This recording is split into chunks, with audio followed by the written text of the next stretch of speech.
is Mariam Rakib, and this is a fundraising campaign to raise funds for trees for Afghanistan.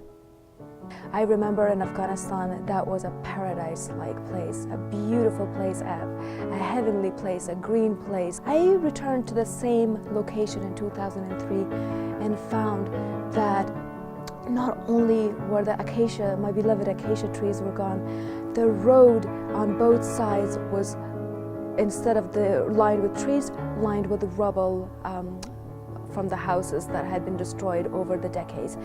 And most remarkable for me, not a single tree, not even a small bush. I did not even see weeds in this place. So it made me wonder what level of devastation had to take place to destroy this peaceful, tranquil heaven that I knew as a child. I felt devastated.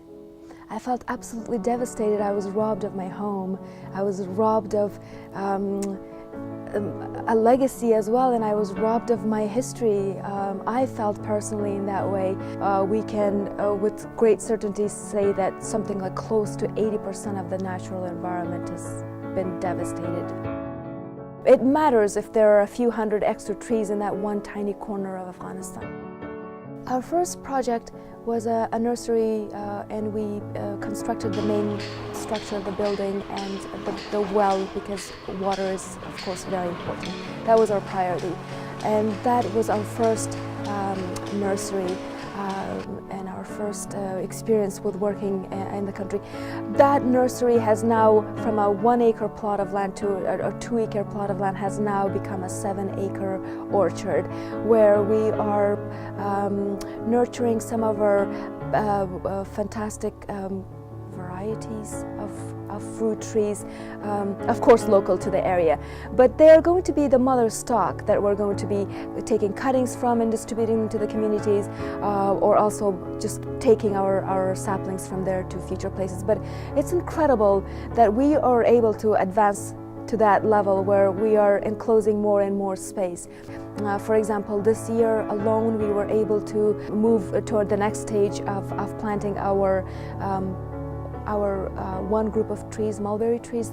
There were 10,000 of them. So 10,000 mulberry trees, just one type of trees in a country where there are very few trees, is brilliant. Really, it's quite brilliant. And in addition, we have fruit trees. So just this one spot in Amir Shahid in Jalalabad gave us 10,000 mulberry trees, and of course 2,000 of them were grafted, so we'll be able to have fruit from them, and then the other 8,000 will be given to the deras so that they can be planted for shade. We are now expanding our tree nursery projects to empower women in our communities as well as improving the environment. The new nurseries will employ women in leadership positions as well as the daily management of the nurseries. It's imperative that women are included in the development and decision-making process of the country. Participation will help them become empowered members of society. The tree nurseries will provide the women with an opportunity to apply their skills to improving the country, contributing to the economy, and forming a workforce skilled in nurturing trees for the future. The women in our nursery programs are often sole breadwinners of their families and have dependent children and elderly parents for whom they are responsible. They will use the money to purchase food for their families, medicine and school supplies so that their children can get a decent education and a chance at a better future. If one family in the US or anywhere in the world donates one tree, we take that tree and we literally deliver it to a family in one of our communities, one of our target communities. That tree is then planted, nurtured, looked after. There's a relationship that develops with nature. Eventually, when it reaches maturity, there's fruit, of course, available to that household. So we're thinking about a very poor family with very little means, and that tree that was given to them as a gift has an impact on them that is far-reaching. Thank you for listening, and I hope you can support our work.